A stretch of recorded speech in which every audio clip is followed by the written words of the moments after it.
ke turbin sekian, atau turbin menghasilkan sekian megawatt, berapakah air yang harus kita lewatkan untuk mendinginkan kondenser di bawah atau di hilir di downstream dari turbin.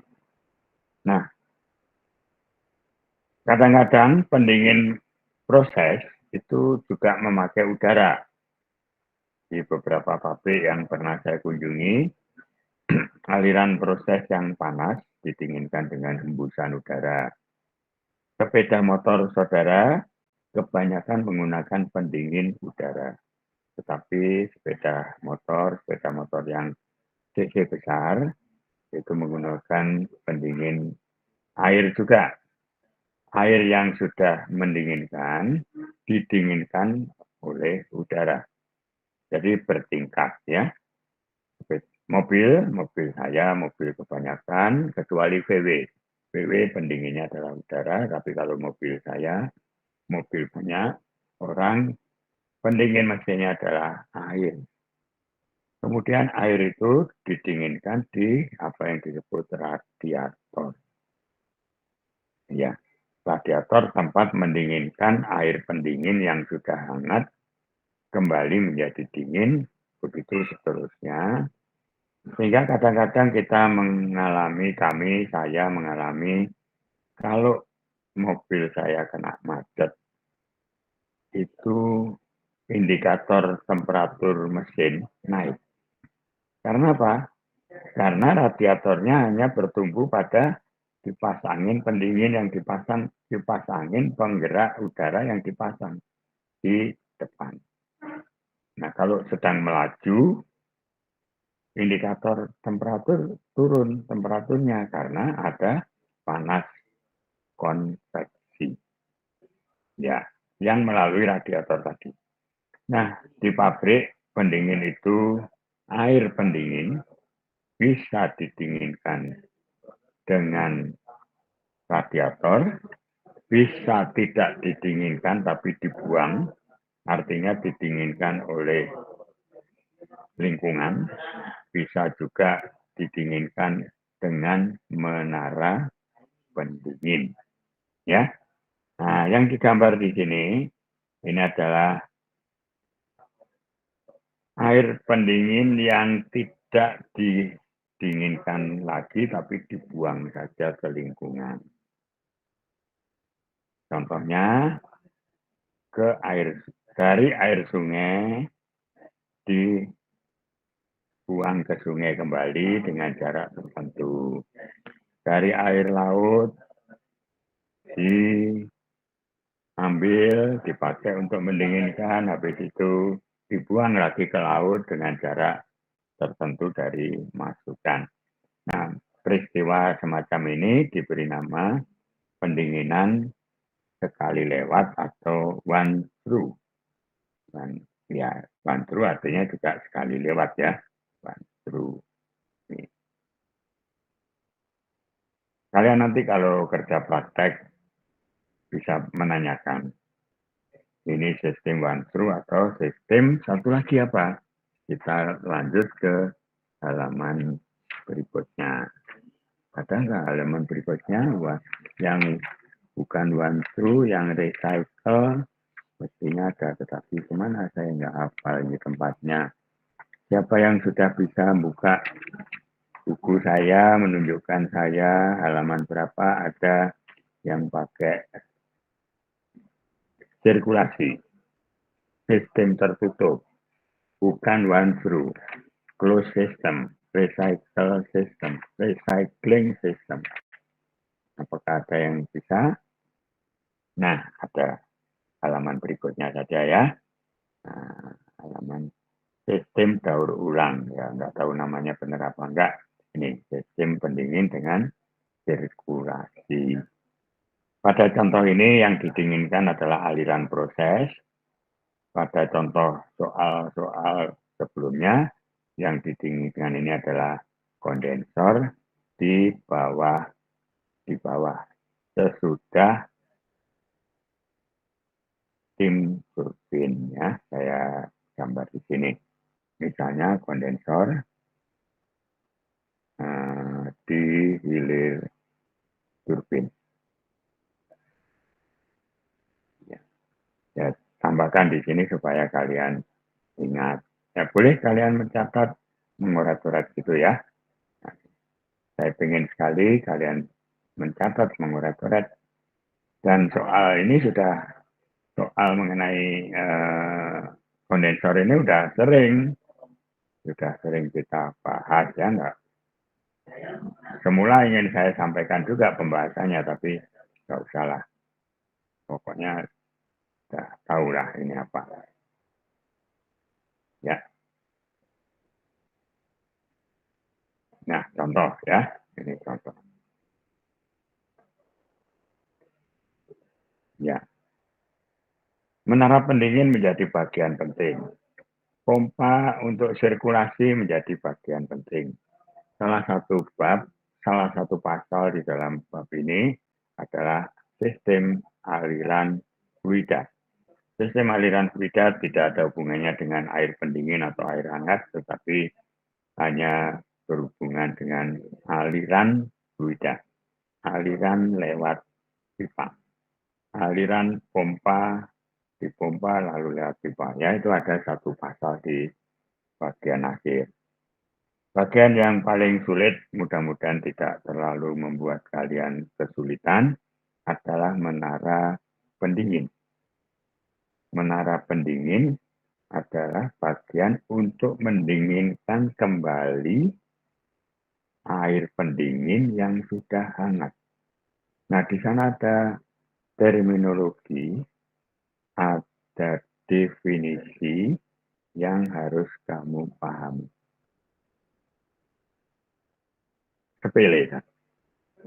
Sepele. Karena semuanya itu sebenarnya adalah ilmu fisika atau ilmu kimia fisik. Tapi diterapkan di sistem utilitas, khususnya air pendingin. Baik, ini contoh, ya, contoh apa ini? Contoh turbin gas, turbin uap. Nah, ini sebelah kiri, ini adalah turbin uap. Siklus Rankine, ada boiler, ada turbin tekanan tinggi, ada dua turbin yang satu sumbu. Ini simbol dari dua turbin yang satu sumbu. Apakah nanti kalau tidak sinkron dipantau ya, apakah kata-kata saya dan gambar tayangan itu setara bersamaan ya. Turbin tekanan tinggi, high pressure steam turbine.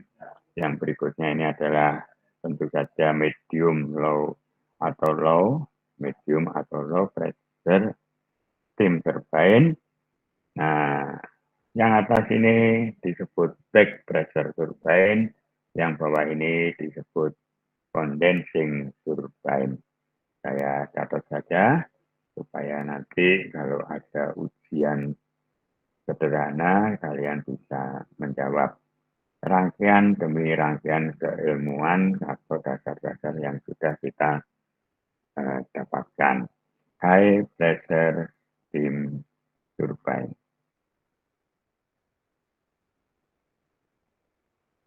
Ini karena posisinya steam keluar masih pada tekanan tinggi, ini juga diberi nama back pressure turbine.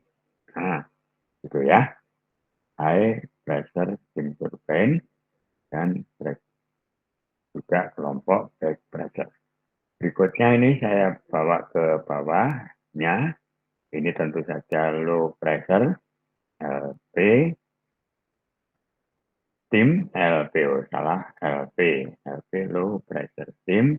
Dan ini bukan back pressure, tapi condensing turbine.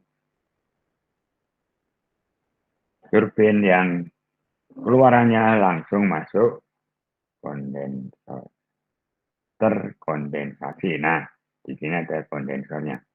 Nah, yang di kotak ini adalah yang ada di kotak. Ini adalah hal-hal yang akan kita bahas. air yang hangat didinginkan kembali kalau gambar ini mencerminkan siklus tertutup. Yang mendinginkan siapa? Nah, hati-hati. Yang mendinginkan bukan udara. Atau udara itu hanya sedikit saja mendinginkan. Sebenarnya yang mendinginkan air yang hangat ini supaya menjadi air dingin lagi ini, itu adalah air itu sendiri yang menguap. Air, setitik air yang menguap itu mendinginkan teman-temannya. Nah, karena ada yang menguap, ada air tambahan yang diberi nama make up, cooling water. Make up, cooling, make up tambahan ya. Nah, di bawah ini ada udara, boleh dikatakan udara kering. Yang ke atas ini adalah udara yang kaya dengan uap air. Nah, bagian inilah yang nanti kita akan membahas psychometric chart mengenai sifat air, sifat udara, sifat udara, sifat udara.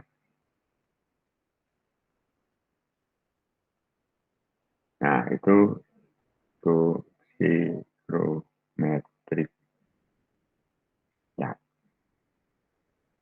Nah, bukan apa-apa, ini sebenarnya hitungan neraca massa dan neraca energi.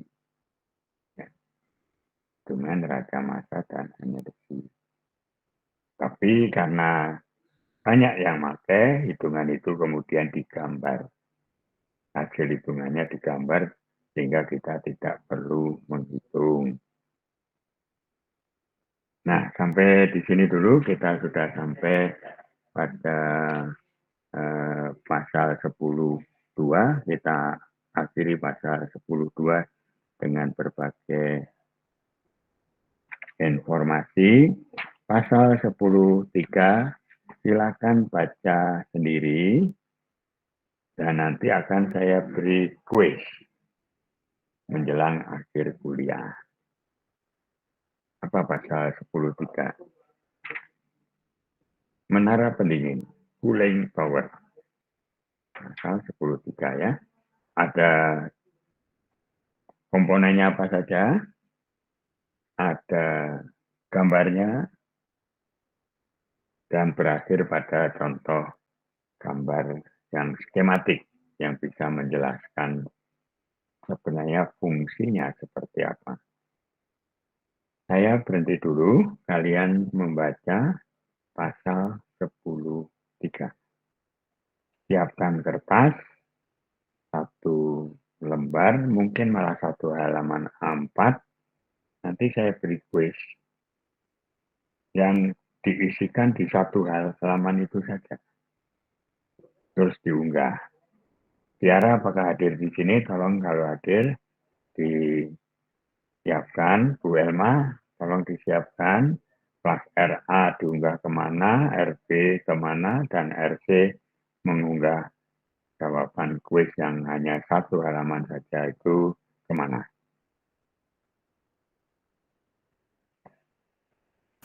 Saya berhenti. Baik, Pak. Saya berhenti 2 menit supaya mahasiswa membaca dan saya tidak perlu membaca. Pasal 10.3.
Baik, saya lanjutkan ya.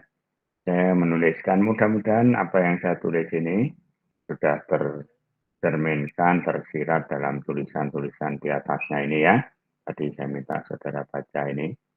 Nah, ada bagian-bagiannya, dan sekarang saya tuliskan sedikit mengenai latar belakang air pendingin, menara pendingin, cooling tower.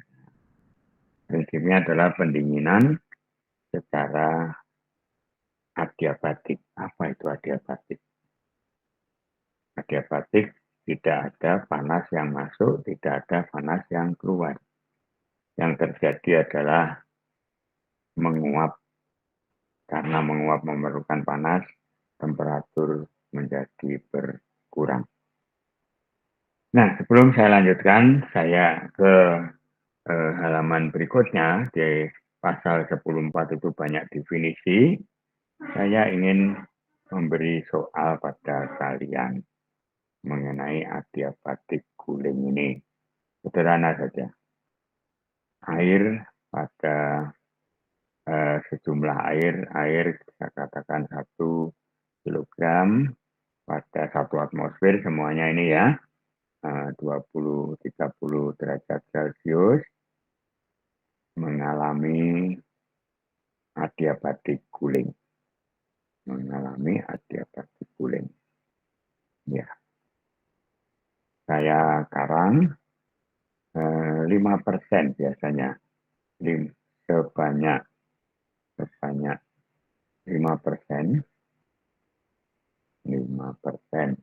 dari air awal menguap. Menguapnya saya anggap pada 30 itu juga bisa menguap pada temperatur yang lain, tapi saya anggap pada 30 ini peristiwanya 1 atmosfer semua. Nah, ya, berapa temperatur air sisanya? Yaitu 95%. Baik, kita gunakan basis hitungan supaya gampang. 10 gram, 10, 100, 10 gram, ya 100 gram. 100 gram. Satu cawan kecil. Satu cangkir kecil. Nah, bagaimana menghitungnya? Peristiwa apa yang terjadi? Peristiwa yang terjadi adalah penguapan. Kalau penguapan, urusannya dengan panas apa? Urusannya dengan panas ya tentu saja panas penguapan. Jadi kamu harus cari berapakah panas penguapannya. Ya, panas penguapan air pada panas penguapan air pada 30 derajat Celcius. Panas penguapan air pada 30 derajat Celcius. 1 atmosfernya sudah enggak saya tulis lagi ya. Ini berapa? Yang kedua ada perubahan temperatur.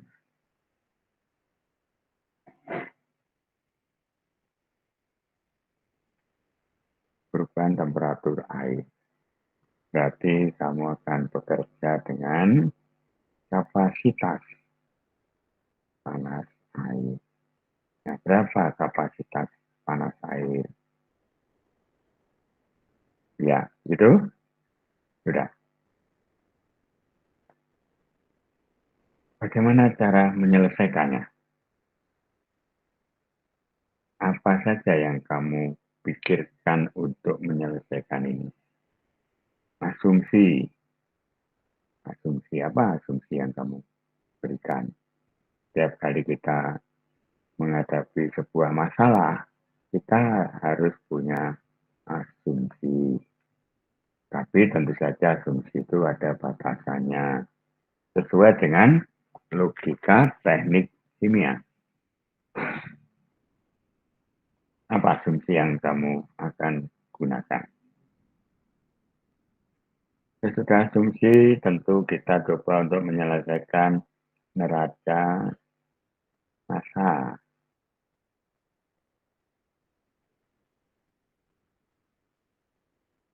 Neraca, nah ini kenapa? Massa. Ini air saja ya, belum ada udara yang lewat ini. Nah, kemudian tentu mungkin ada asumsi lagi. Tapi sesudah itu tentu dilanjutkan dengan neraca energi. Nah, sekarang cobalah menyelesaikan yang sudah kelihatan dulu. Berapa soal yang sudah kelihatan? Berapa panas penguapan air? Berapa kapasitas panas air? Ini dulu saya berhenti sampai ada yang satu orang menjawab. Siapapun yang menjawab, apapun jawabannya, salah atau benar, asalkan masuk kepada logika teknik kimia. Saya tunggu sampai ada yang menjawab panas penguapan air, kapasitas panas air.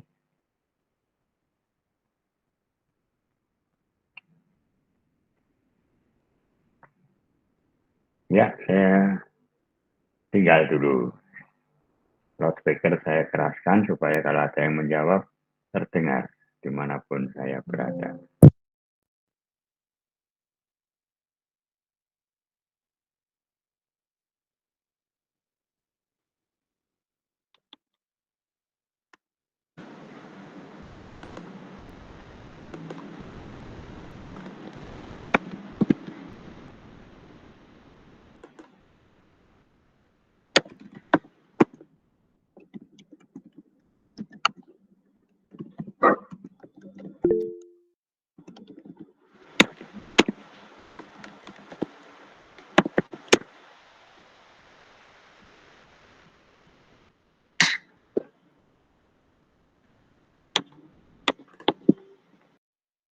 Apakah memantau suara saya masih ada atau sudah hilang? Masih, Pak. Masih, jadi saya biarkan. Oh ya, Tiara yang jawab ini, Tiara hadir, Pak Hanif tentu hadir, Bu Irma tadi juga hadir. Pak Hanif, Bu Irma, kita tunggu sampai ada yang menjawab berapakah panas penguapan dan kapasitas panas air.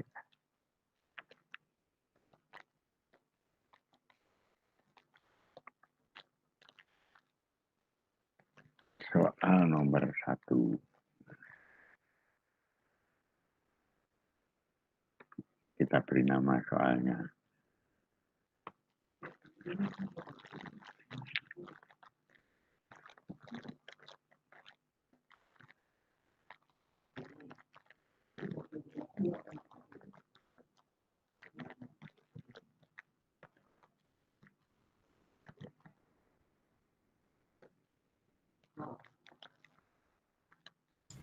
Permisi Pak, izin menjawab. Yuk, nama dan NIM 3 digit yang terakhir. Nama siapa, Mas?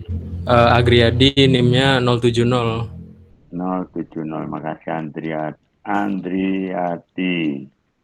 Nah, Tiara tolong dicatat nih. Mas Andriati atau Bang Andriati 070. Apa jawabannya? Yang saya temukan itu untuk kalor jenis air atau CP-nya itu sekitar 4,18 Joule per gram derajat Celcius, sedangkan untuk kalor laten penguapan air pada temperatur sekitar 30 derajat Celcius itu nilainya sekitar 2430 Joule per gram. Oke. Terima kasih. Angka yang bagus. 4,1, 4,2 biasanya yang saya hafal, Mas. Kepanjangan nanti ngapalnya ya. Apapun juga boleh ya. Terima kasih, betul. Ini betul. Nah, jadi kita berhubungan dengan kedua angka ini. Angkanya 4,1 sekian boleh, 4000 2400 boleh. Itu adalah panas penguapan pada kondisi ruangan, dan panas penguapan jangan lupa selalu berubah sesuai dengan temperatur. Tuh kan sampai begitu kan? Di termodinamika diajar. Panas penguapan tergantung temperatur dan dirumuskan dalam persamaan Watson. Nah, ada ya. Baik. Andri atau siapa manggilnya Andri? Asumsi apa yang akan kamu lakukan atau neraca masanya bagaimana? Barangkali sudah terbayang atau yang lain silakan. Yang lain mau menjawab neraca masa dulu atau asumsi dulu. Atau bersamaan, ada neraca masa, ada asumsi langsung neraca. Neraca energi kita abaikan dulu.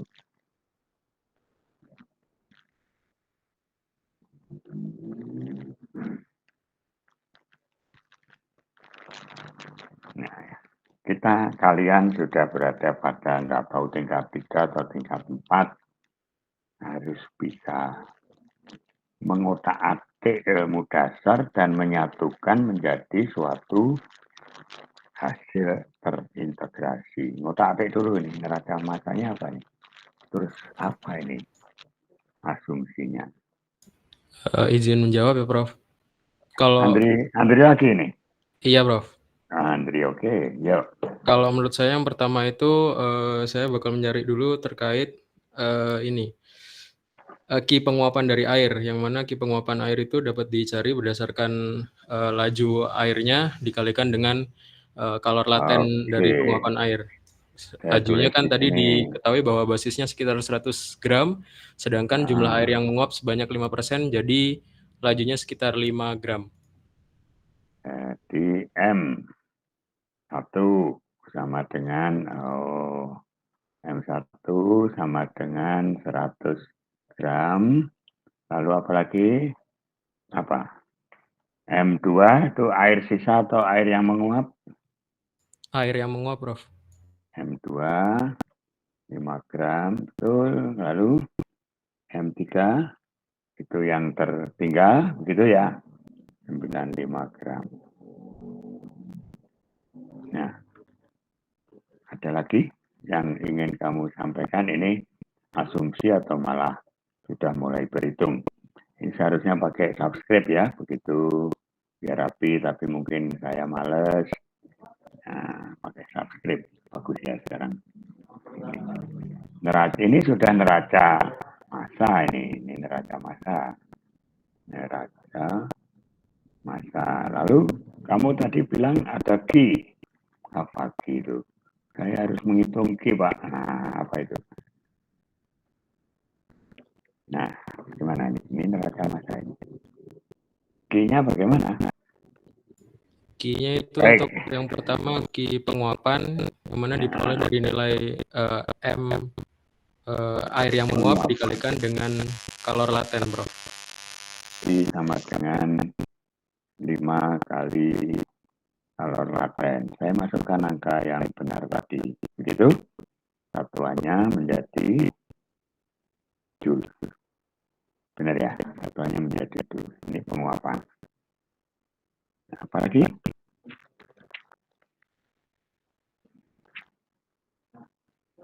Pertanyaannya tadi apa, Gun? Pertanyaannya belum ada. Pertanyaannya, berapa temperatur sisa air? Sudah ada. Berapa temperatur? Sudah, pertanyaannya sudah ada. Saya pikir tadi. Iya. Asumsi terlewati neraca massa, terlewati sebagian neraca energi terlangkahi. Kemana perginya sekarang?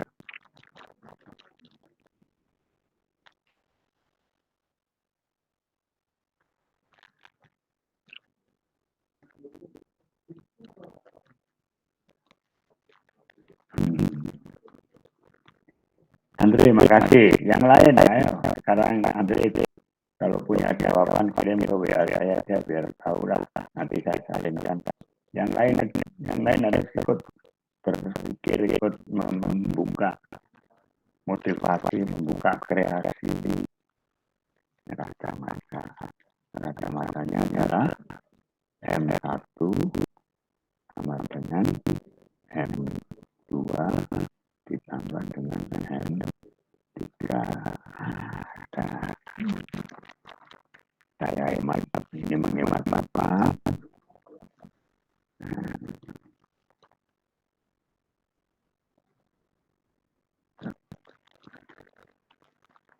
Saya ganti dulu lagi. Nanti kalau sudah punya jawaban kirim ke WA saya pribadi, mestinya punya atau Tiara atau Herman apa anime.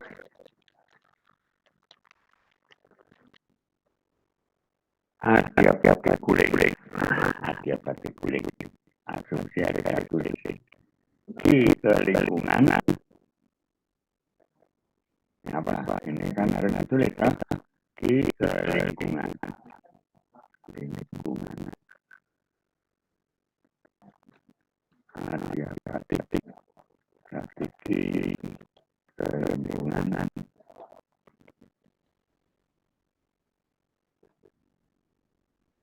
Sama dengan itu asumsi kan? Atau nggak tahu tulis asumsi ya. Nah, biasanya ini diberi nama los lingkungan.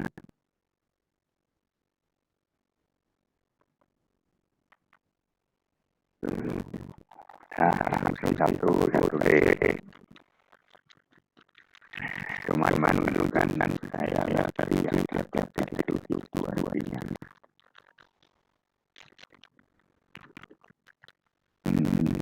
Saya tulis lagi asumsi lagi ya. Tapi asumsi terpilih ini. Cuman saya pengen nulis beda. Temperatur referensi anak-anak simple referensi energi mau ditaruh apa biasanya tidak begitu 25 derajat Celcius atau 0 derajat Celcius saya menandakan 25 asumsi pendekatan.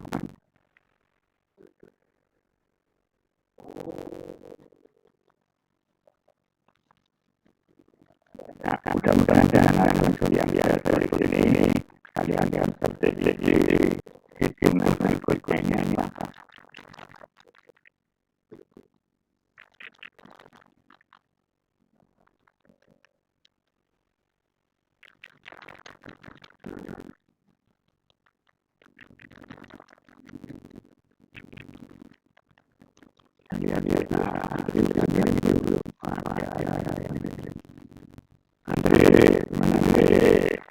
Silahkan kalau punya ide.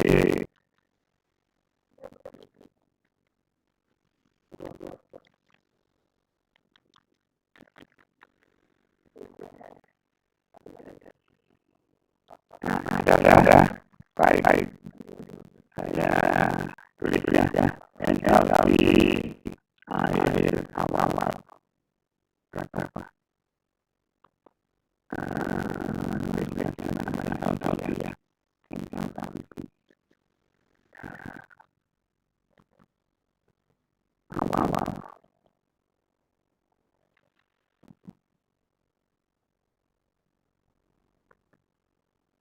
Kemudian saya enthalpi air bisa.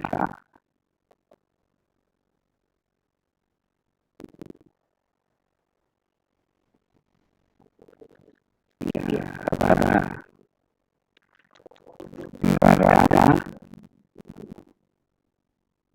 hanya energi atau bahasa energi.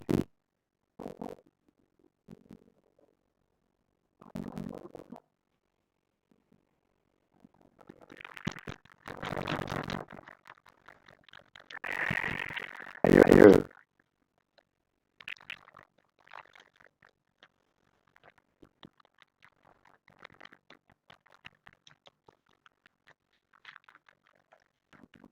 Baik, saya lanjutkan supaya progres. Entalpi air awal adalah 100 kali 4,2 kali lainnya secara saya ya 30 dikurangi 25. Entalpi air akhir 65 kali 4,2 kali T dikurangi 25. Nah, ada entalpi berapa? Silakan tulis. Maka kita akan mendapatkan T dengan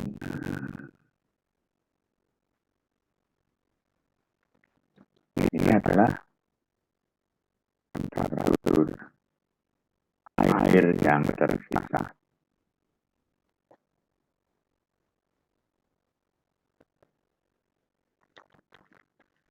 Yuk, silahkan menyelesaikan sendiri. Saya tunggu beberapa menit.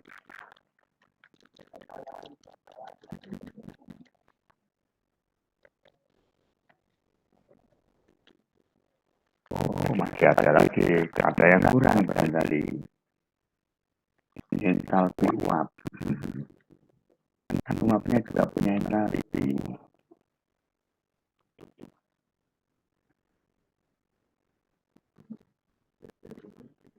Nah, di sini ada. Ya, ini coba tolong dipahami. Diisi dan dipahami.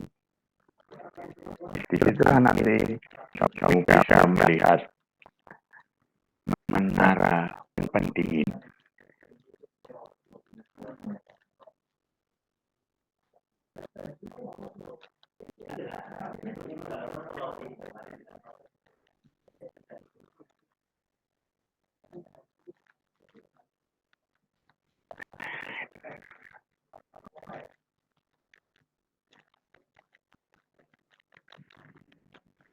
Ya, bagaimana? Saya beri waktu panjang 10 menit. Tetapi jawaban ini harus kamu tulis di satu lembar kertas. Kamu isi setengah halaman saja. Jawaban ini kamu tulis di satu lembar kertas, A4 atau apa saja, tetapi setengah halaman saja. Karena setengah berikutnya saya pakai untuk kuis berikutnya.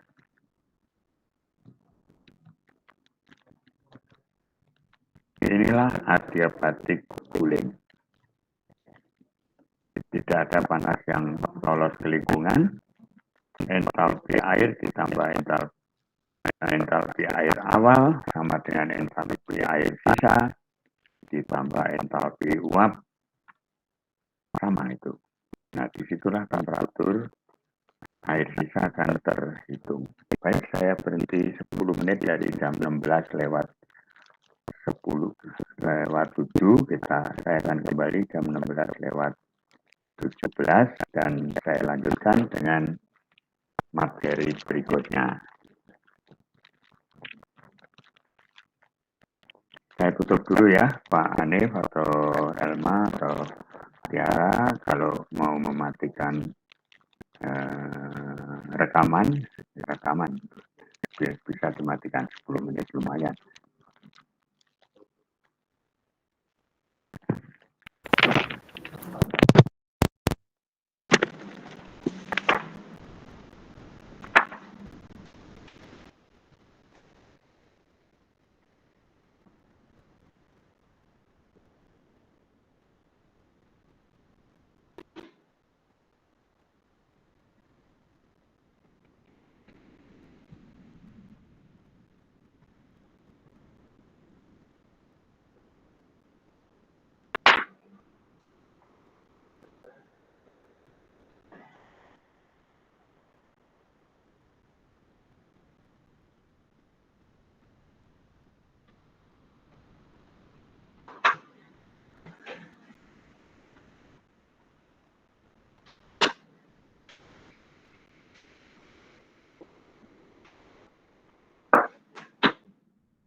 Mari kita mulai lagi. Saya tidak memberi jawaban. Saya ingin siapa yang ingin memberikan jawaban, 3 orang boleh langsung menyampaikan jawabannya. Temperatur itu berapa? Tentu akan mendapatkan bonus. Mudah-mudahan tercatat Ya, ada yang bunyi, mungkin ingin menyampaikan jawaban, silahkan. Oh, ada. Wah, jawabannya sudah dikirim. Jangan dikirim dulu. Wah, semua sudah dikirim. Ini jangan dikirim dulu. Udah, yang dikirim. Stop dulu. Ini ada 4 orang, 5 orang. Stop dulu ya. Jangan dikirim, nanti ada perintah pengiriman. Sementara saya lihat saja dulu, apalagi ini dikirim di WA grup RA, nah, RC-nya nggak ke RBRC, nggak membaca ini. Baik, saya panggil saudara Merdiansa. Berapa temperatur air yang tersisa? Siap-siap juga, ya, Merdiansa. Minus 0,45 derajat Celcius. 0,45 derajat Celcius, tidak apa. Saya catat. Kemudian Alicia, berapa temperatur akhir? Temperatur air sisa? Di minus 0,18. Kelihatannya minus itu ya. Minus. Benar Iya. ya? Minus 0,18. 0,18. Baik, berikutnya ada siapa ini? Nggak kelihatan. Mas siapa? Musliha 001 0081. Ini jawabannya minus 0,45 dan yang ada masuk ini belum saya minta masuk ya, jadi nggak apa-apa yang belum memasukkan. Ini adalah 0,4 minus 0,45 juga. Namanya siapa ini? Nah, namanya Cika. Nah, dari 4 orang ini, kira-kira siapa ya? Ini minus, semuanya itu hasilnya minus. Coba kita hitung sama-sama. Penguapan, berapa ini penguapannya? Mungkin benar, karena yang menguap terlalu banyak, jadi menjadikan temperatur yang ditinggalkan itu sangat dingin, bisa saja begitu ya. Ya. Oke, saya lanjutkan saja dulu, nanti kita bahas sama-sama. Saya lanjutkan dengan menambahkan soal lagi. Soalnya saya teruskan. Soal nomor 2. Jika air yang menguap 5 gram, ya, 5 gram, udara yang membawa uap ini, udara masuk, itu 100 meter kubik. Ya. 100 meter kubik kering yang masuk dan keluar ya, masuk dan keluar kering, tapi ya kering artinya dasar tanpa uap air. Berapakah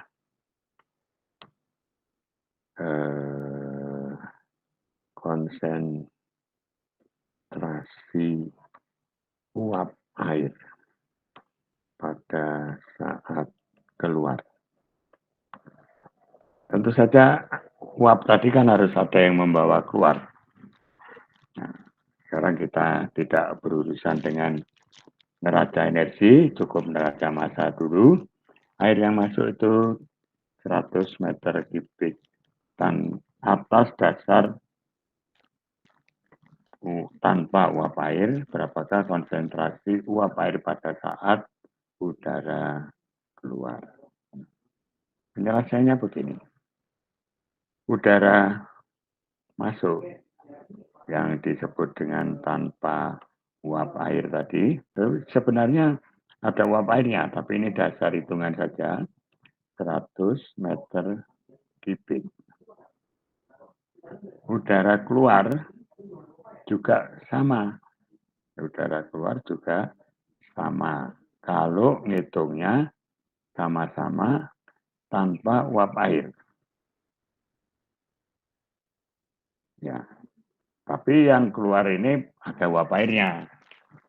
Yang masuk ini betul-betul kering. Ini betul-betul nyata tanpa uap air. Nah, tapi kalau yang sini, yang kedua ini, nyatanya dengan uap air. Nah, lalu konsentrasinya seperti apa? Konsentrasi dalam fraksi mol, fraksi massa, dan sebagainya. Konsentrasi uap air dengan dalam satuan apa saja nanti ya. Banyak cara menyampaikan satuannya.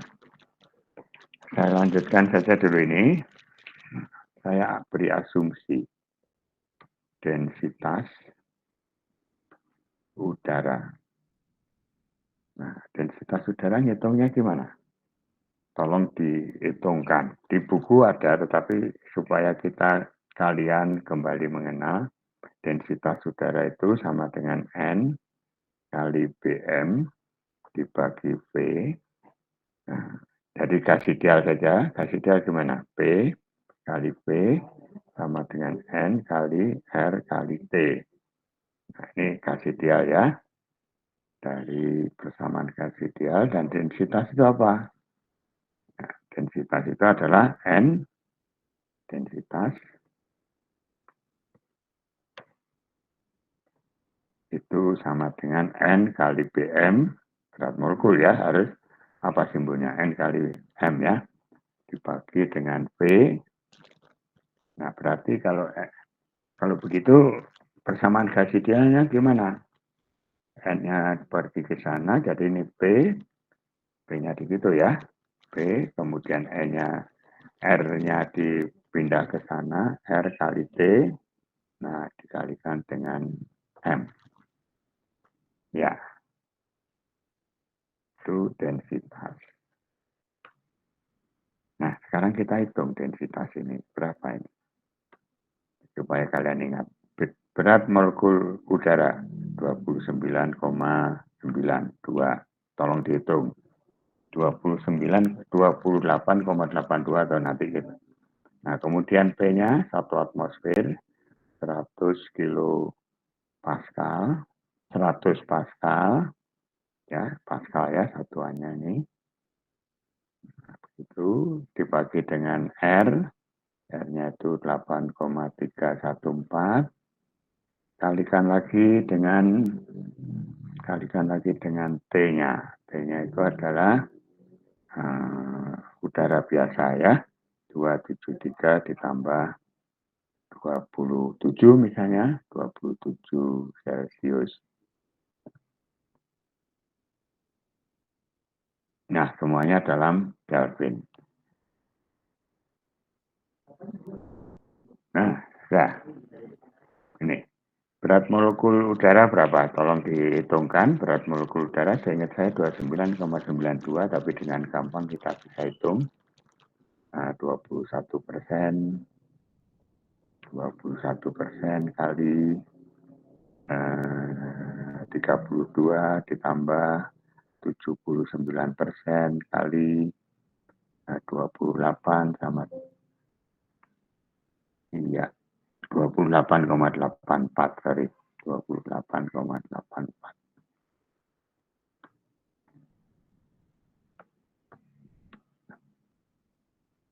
Nah, ini densitas udara. Berapa dihitungkan ini? Jadi kalau saya punya 100 meter kubik udara, maka maka berapa gram?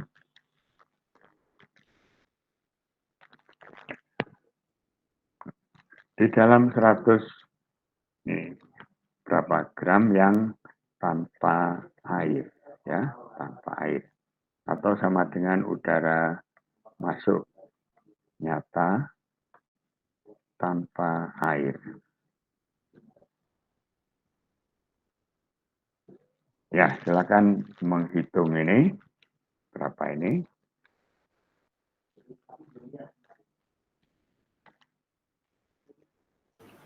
Di 1156,28, Pak. Ini densitasnya. Ya, Iya, betul. diejak coba 100 jadi 1, kemudian 1156,28. satuannya Di 28, Pak. satuan. Gram per meter kubik atau gram per liter atau apa? Nah, ayo satuannya apa ini?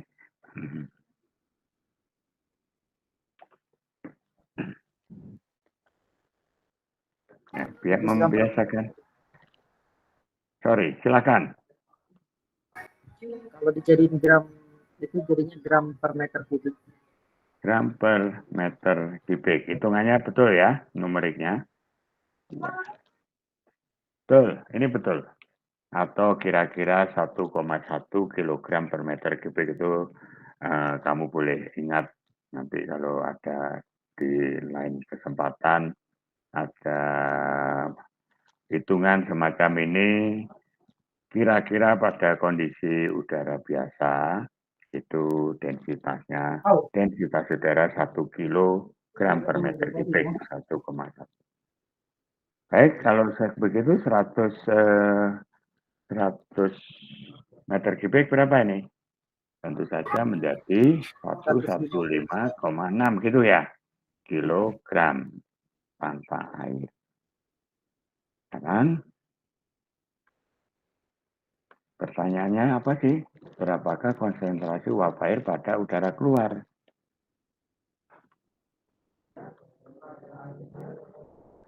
Udara keluarnya berapa ini? Udara keluarnya sama dengan 115,6, ini udara tanpa uap air, ditambah uap airnya 5 gram, 5 gram atau 5 kilogram. 5 gram saja boleh, 5 gram. Kita nyatakan tadi 5 gram. Gak peduli soalnya tadi ya, 5 gram. Ditambah 5 gram. Nah, jadi udara keluarnya adalah 115,6. Enggak, 115,6 berapa?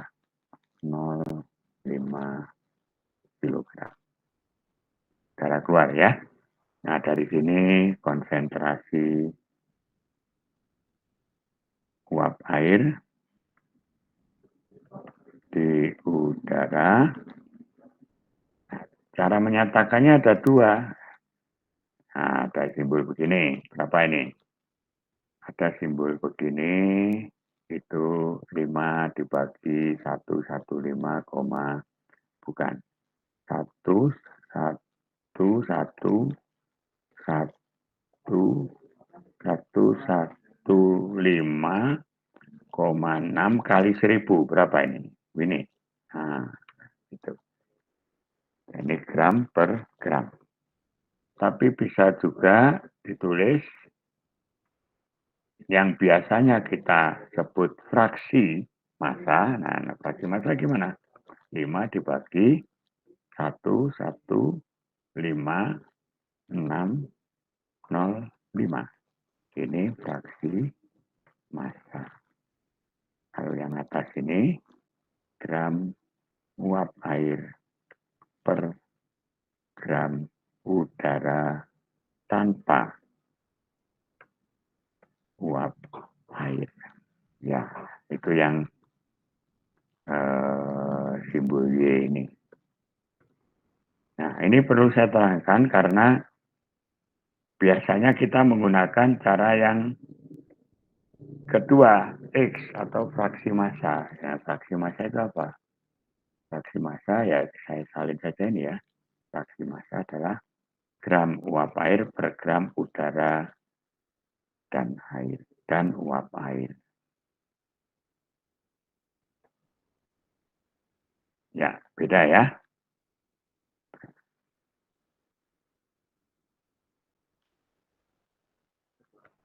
Nah, dengan cara begini saya ingin menjelaskan pada kalian kita akan memasuki cara menghitung yang baru. Psikometrik chart begini. Psikometrik chart menggunakan yang pertama ini. Kebiasaan kita menggunakan yang di bawah, yang fraksi massa. Itu ya. Baik. Nah, sudah.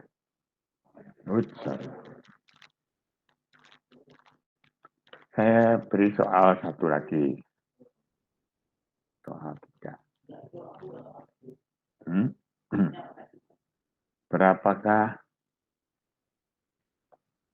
tekanan uap air jenuh pada 30 derajat Celcius? Bagaimana kamu menghitung ini? Tentu saja dengan persamaan Antoine ya. Ya. Berapakah tekanan uap air jenuh jika diketahui relatif humidity udara 60%, berapakah tekanan uap air?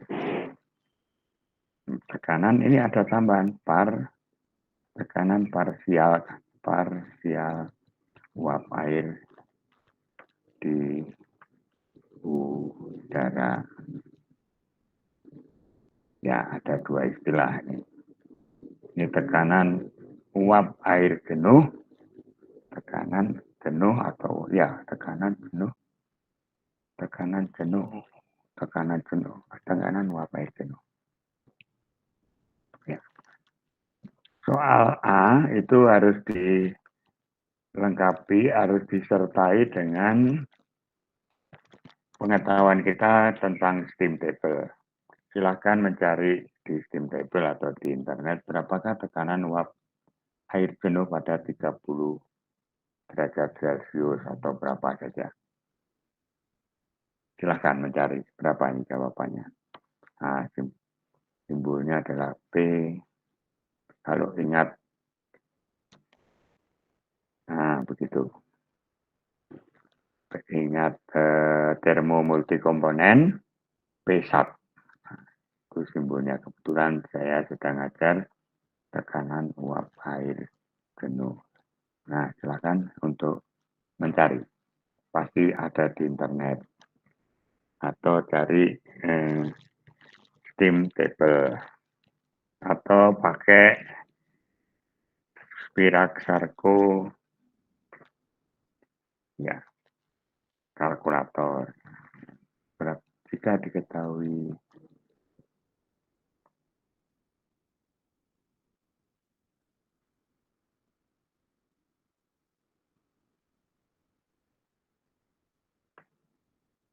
ada yang bisa menemukan sudah?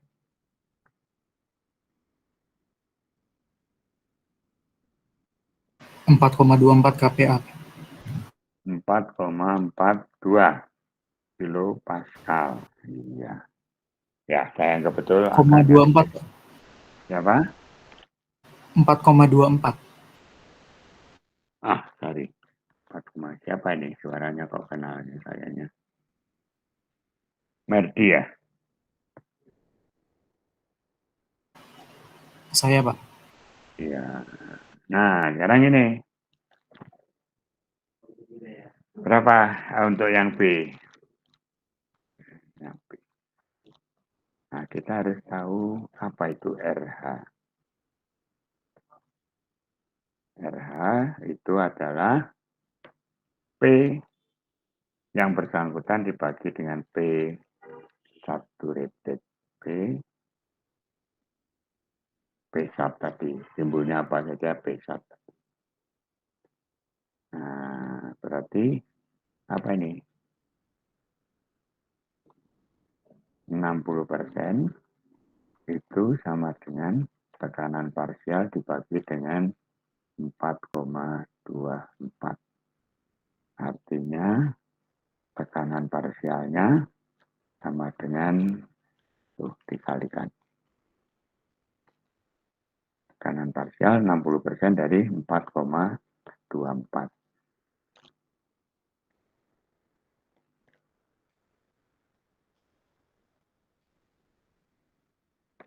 Satuannya kilopascal.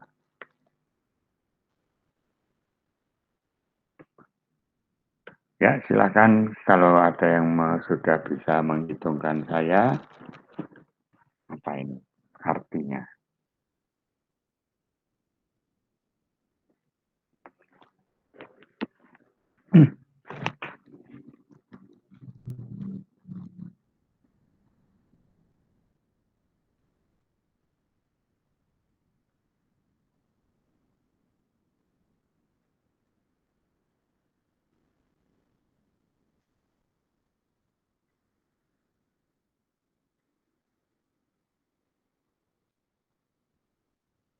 Ya, sudah ada yang bisa menjawab? Ya, gampang itu ya. Udara semacam ini bisa menerima uap air lagi. Ya, sampai RH jika relatif humidity itu 100%, itu jenuh.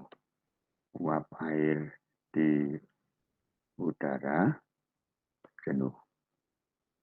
Artinya, jika ada tambahan uap air, uap ini akan mengembut.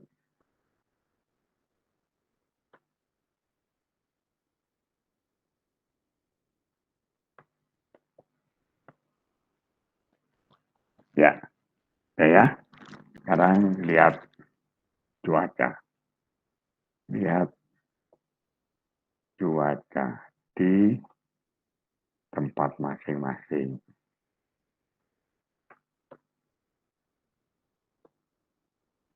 Berapa relatif humidity-nya?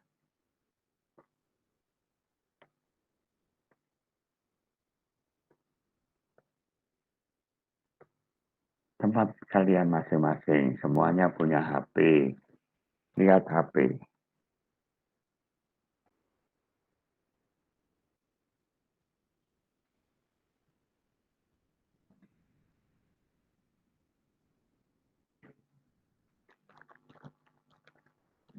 Ya, lihat cuaca masing di tempat masing-masing. Saya pindah saja. RH sama dengan berapa? Berapa dew point?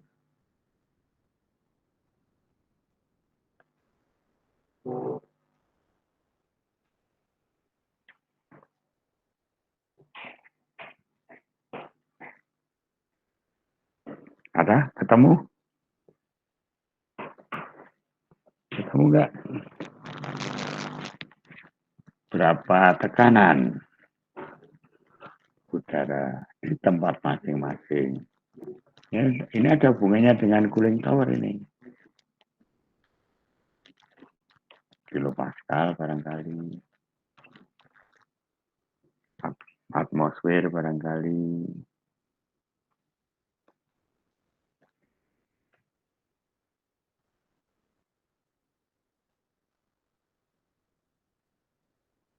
Saya kirim ke grup kita. Ini yang di Bandung. Ke grup kita ya. Ini yang di Bandung ini.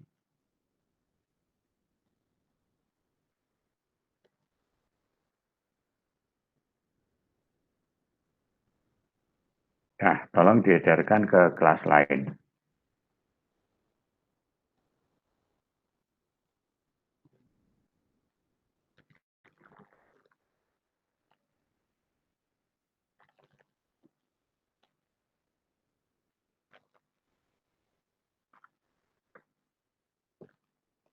Ya, ini kelihatan sudah. Bisa saya salin ke sini di Bandung saat ini.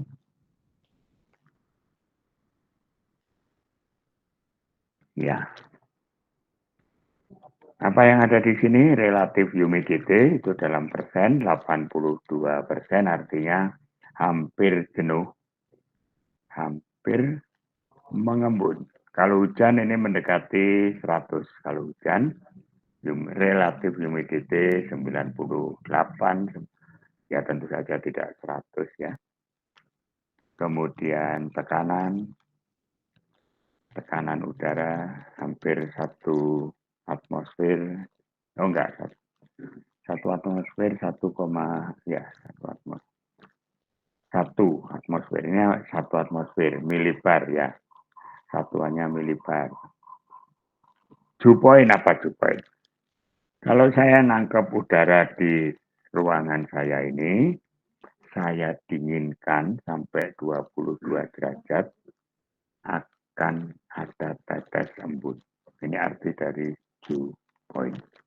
Sekali lagi, udara di ruangan, bukan di ruangan ya, di kota Bandung ini saya tangkap, saya masukkan ke refrigerator temperatur 22, dia akan mengembun. Nah, sementara ini, aduh nggak ada di sini temperatur di saya ini 26 ya, temperatur saat ini 26. Itu adalah faktor yang mempengaruhi kinerja cooling tower. Saya tulis di sebelah sini.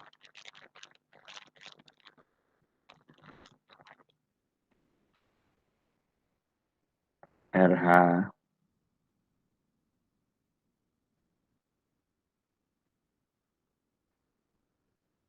dew point, dew temperature, dew point mempengaruhi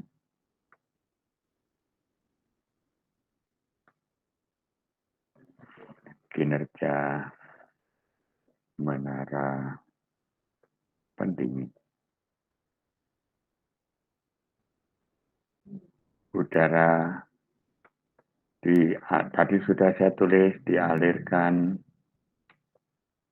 ke menara pendingin dengan fungsi utama membawa uap air agar adiabatik cooling berlangsung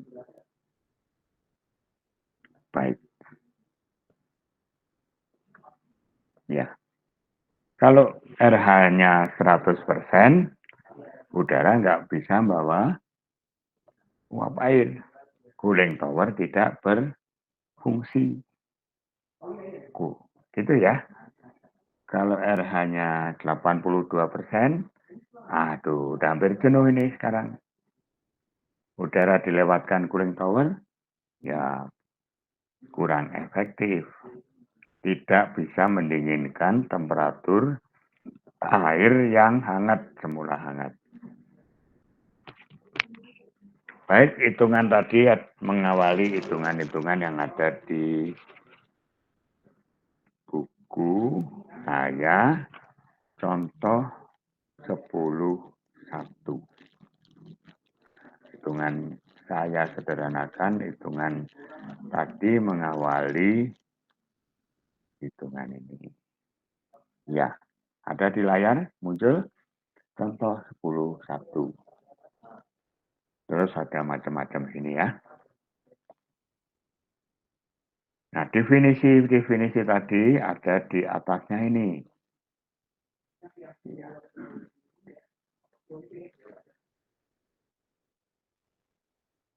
Oh, ini wet bulb temperature, ini dew point tadi. Wet bulb temperature, dew temperature tadi. Nah, silakan membaca pasal 10.4. Nah, ini 10.4 ya. Udara lembab dan peta kelembapan. Itu definisinya apa saja ini. Nah, ini menyimpulkan pembaginya adalah udara tanpa uap air. Uap air dibagi udara tanpa uap air, bukan fraksi mol, bukan fraksi massa, bukan fraksi. Jadi ya, uap air dibagi udara tanpa uap air. Hitungan, dalam hitungan ya, dalam hitungan. Tetapi udara selalu mengandung uap air.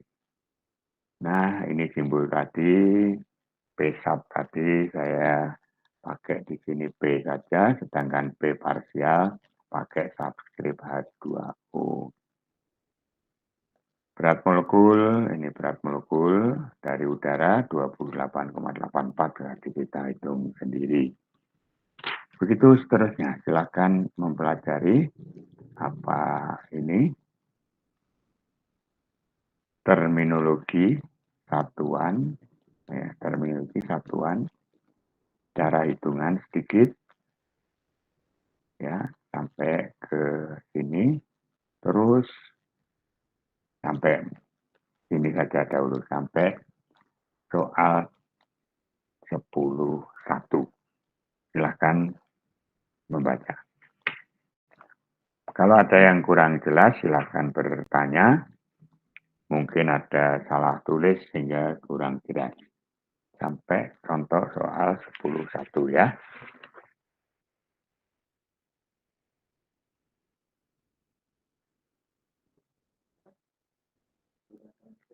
Ini ada definisi baru, ubah. Ini apa? Apa ini ubah? CP uap air, CP ubah. Ubah ini singkatan dari udara bebas air. CP udara bebas air, CP N2, CPO2 dicampur di situ. CP udara bebas air. Nah, biasakan dengan terminologi ini. Nah, sesudah itu saya beri kesempatan barang 10 menit membaca ini dan kita akan baca bersama-sama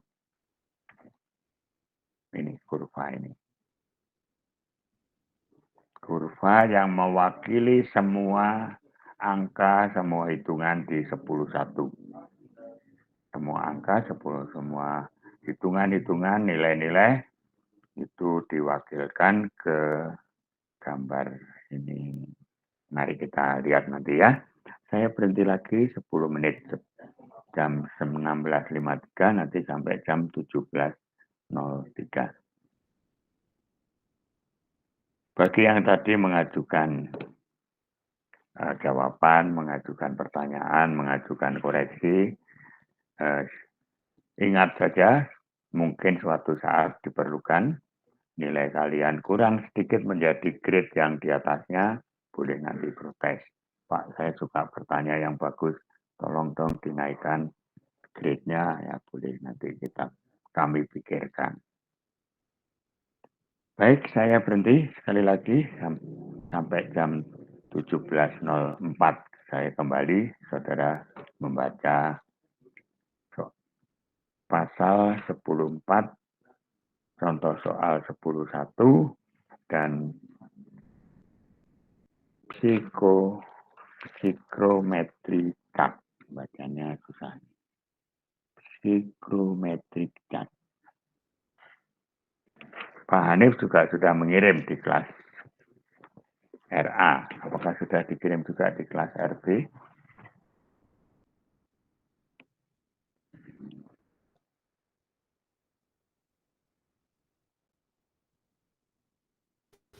Sudah, Prof.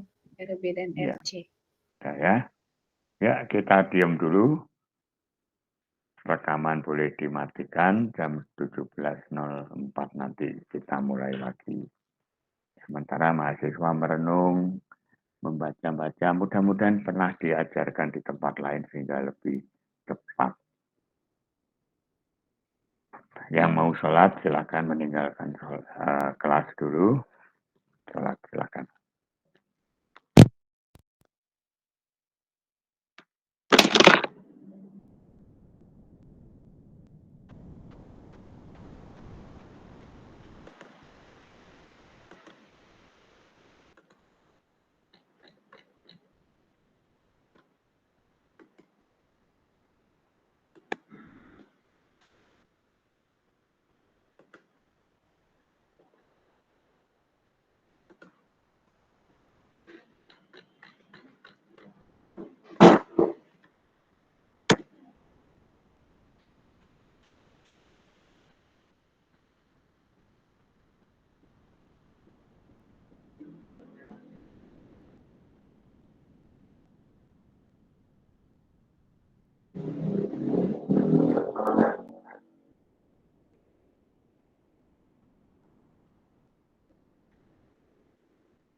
Termasuk kurang ini, kurang itu, kurang hasil uang di mana, kurang ada tolong kemana,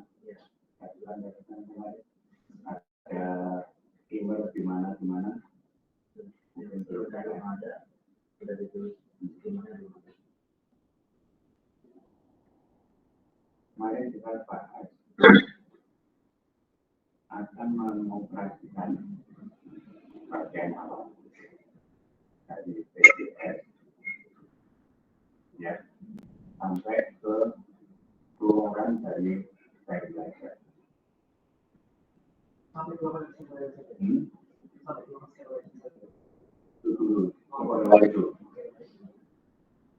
Kamu bisa nggak bikin nyatakan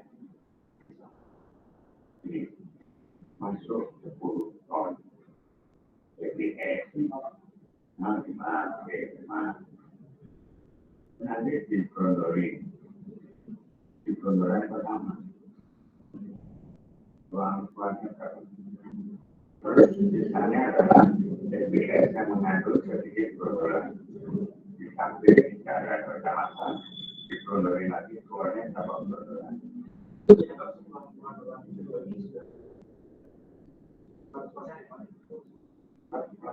Hilang, anggap masih 5%. Karena ya itu menjadi variasi. Karena apa? Berondori belum dipanasi, barangkali nggak bisa berondor. Memang ada diskusi itu. Biasa kan integrasi itu ya. Nah, ketika datang ke PDS itu dipakai tulis, ini disebutkan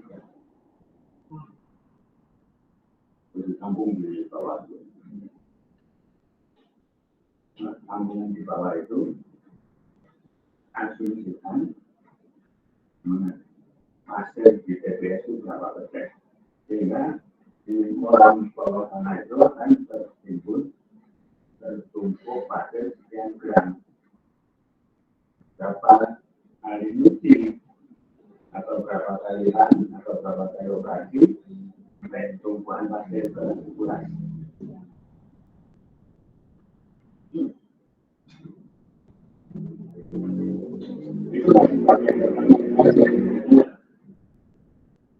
Air berhenti berapa? Itu ada sesuatu nanti kita tanya disalahin Pak atau di sana kita nggak tahu. Pompanya harus katakanlah lucunya itu harus disembur, pompa yang semburannya tinggi. Belum ada pompanya, kita anggap pompa itu mempunyai headnya berapa? Belum ada, pompanya belum ada, pipanya belum ada, bahannya juga belum ada. Jadi tapi kita belum ada. Nah, air pompanya berapa menurut kamu? Apa seperti pompa rumah Anda 20 liter per menit, headnya 20 meter. 20 meter harus dikirimkan dari tadi. Nah, habis itu air itu kan anginnya diambil ya. Sesudah menggenang di bawah, diambil. Dipindah ke belanja. Berapa banyak itu diputar itu? Berapa banyak kolam ini harus terisi bisa dipompa. Kan kalau kolam ini isinya cuma satu ada dipompa habis. Ya, kayak tempatnya menurut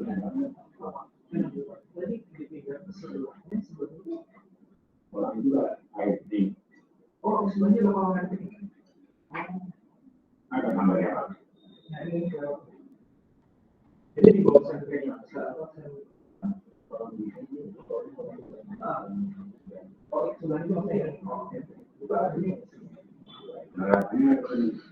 limpahan dari air dari kolam sebelah ini bagaimana? Limpahan dari berikut di pompa kayak gitu ya, nggak gitu awalnya. Kalau nggak gitu sih, kalau dari mereka dari aku, dari servis, langsung salah arah. Iya. Nggak usah mereka aku disembunyiin dulu. Iya. Mereka begitu. Bahkan kita udah putusin air untuk bersih, belum tahu dari mana. Mungkin sudah dari mana. Orang mungkin dari orang pertama datang air datang dari sungai masuk kolam itu ya, belum ada orang. Air masuk ke sini di pasar lebih. Kalau membuka nggak perlu apa-apa.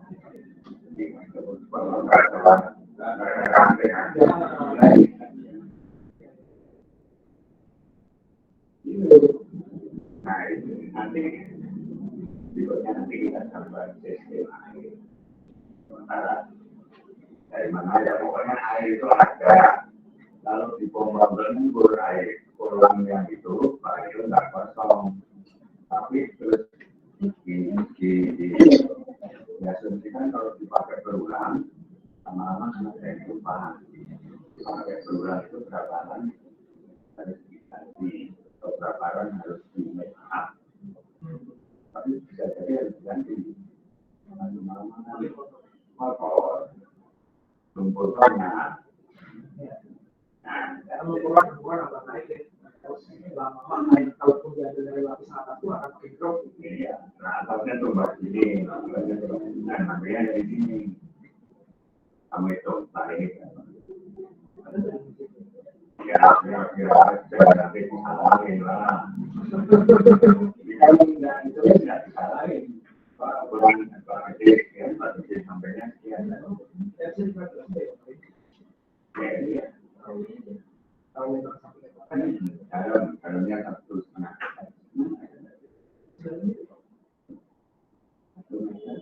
1,25 cm. Ya, itu menyimpang itu kan menyimpang air semburan, sistem air semburan. Agar pengelolaan nanti kamu harus terus lubang berarti lubangnya belum ada, kalau belum ada tapi di pengelolaannya berarti teman.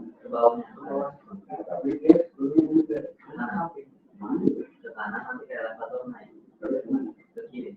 Ada konvoy lagi. Saya suruh masuk ke elevator. Apa ya? Nah, yang belum ada baca. Dan itu waktu pindah ke berikutnya.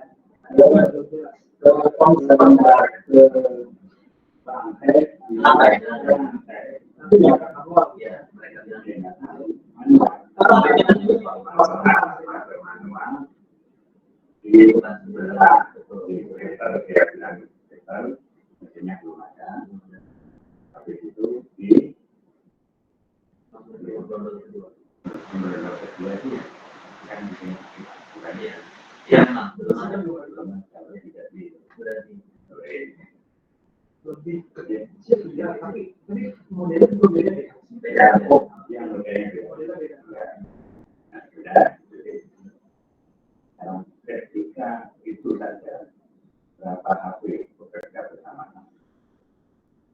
Sehingga kita harus beli listrik ke sana juga kenapa?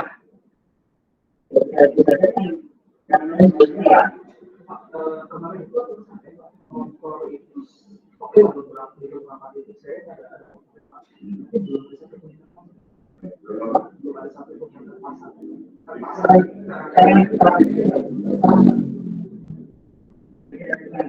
penggerbelan itu apa yang akan kita oleh motor-motor mesin naik itu berapa HP itu ada di kamar ke kalau rata-rata setiap tahun ada di situ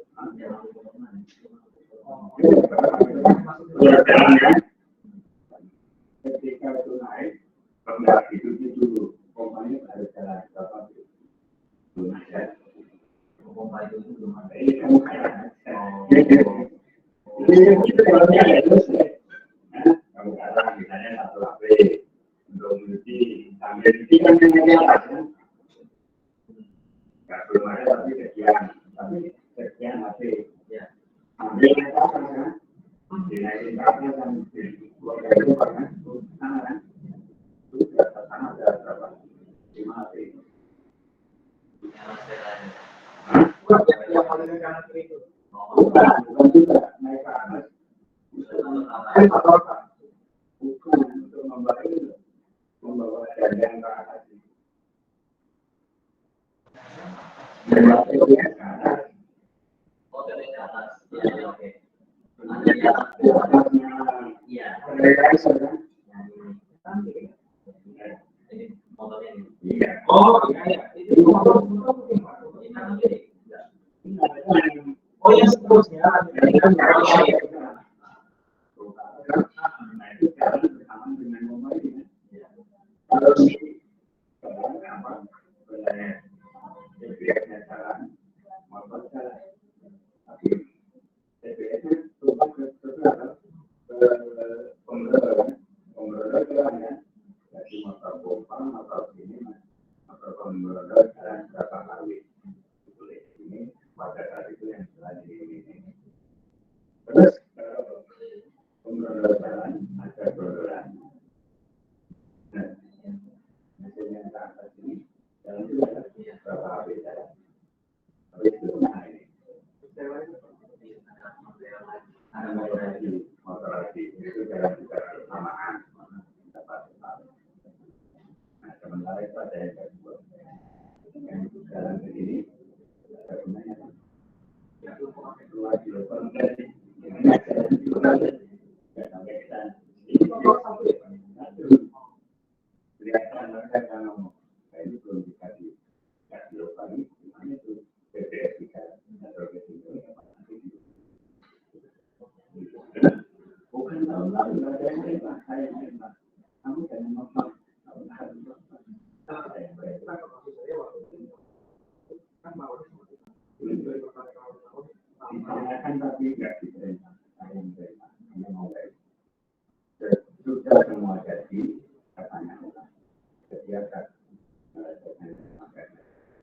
Gitu.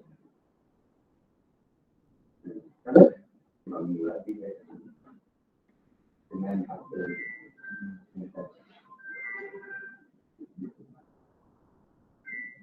dan menggunakan harga kita lihat itu dan yang masalah koleksi saya kalau buat kamu kan itu apa itu pasal segini harus 10 kali tulis kemarin ada 10 kali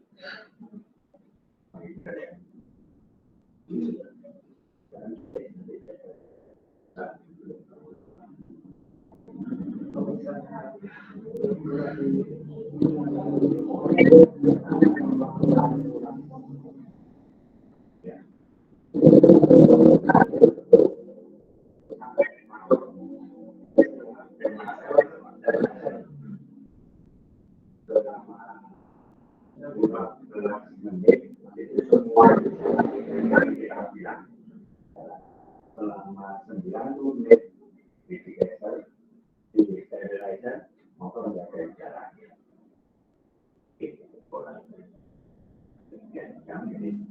Ini apa, ini kawinnya jalan 15 menit, di sini mati jalan.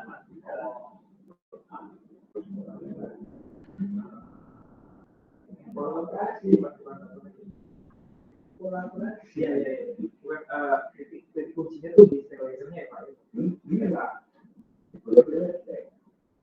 Ya ini menurut pada saat ini saya perlu listrik absolusi dan nggak bisa. Karena 15 menit ini 60 menit di sterilizer motor mati semua. Jadi 15 menit kemudian sampai keluar. Ini yang keluar dari ini banyak yang posisi ya di dalam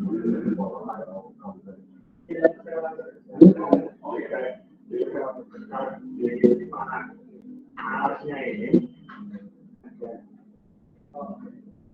dasarnya dia yang ada fungsinya untuk satu dari bukti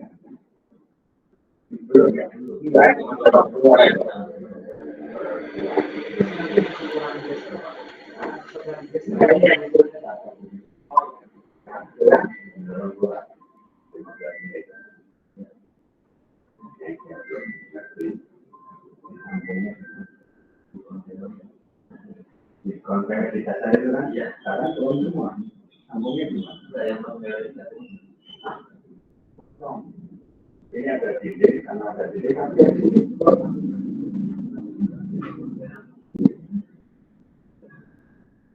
ini dialihkan kantor campur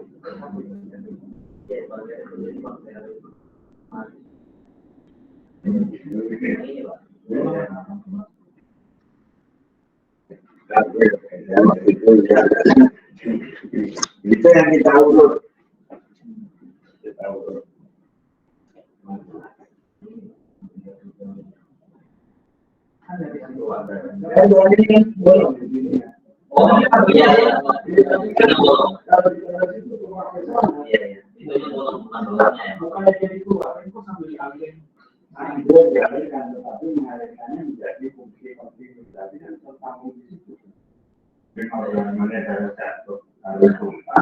Tapi kesana itu kontinu. Oh, tapi maksud saya apakah harus Lampung itu ke Lampung semua berjalan itu kan? Uangnya ini buat ini. Ini ada 15 menit, sementara ini jalannya 1 jam berapa? Di atas juga. Di atas 1 jam berapa? Yang di desa ya. Iya. Sambungan lagi itu kan. Jadi Lampung harus ada penampung. Yang penampungnya mesti yang ini maksud Bapak bolong di sini.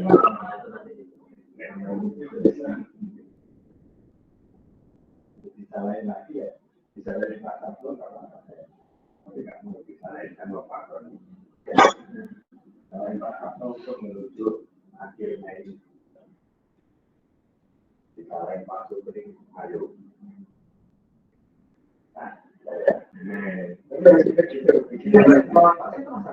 Kalau sistemnya begini, Pak, ini kan belum dari sini, Pak.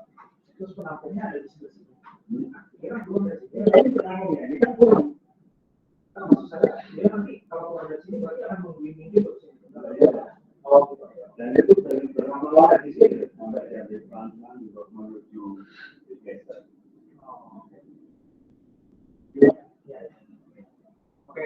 Nah, sekarang berhenti di luar tadi akan menampung. Tulis saja akan menampung. Tampungan itu harus menampung dalam 15 menit dia menampung dan menunggu apa? 75 menit lagi dan ya. Itu tadi juga 75 menit sampai selesai. Sebenarnya 100 menit di sini kan. Di 15, 15 lagi. 100 menit. Menampung. Jadi ada 100 menit. Terus dia tapi nggak boleh kosong. Ya, tapi yang 100 menit itu kalau model yang default, kalau yang model di itu 90.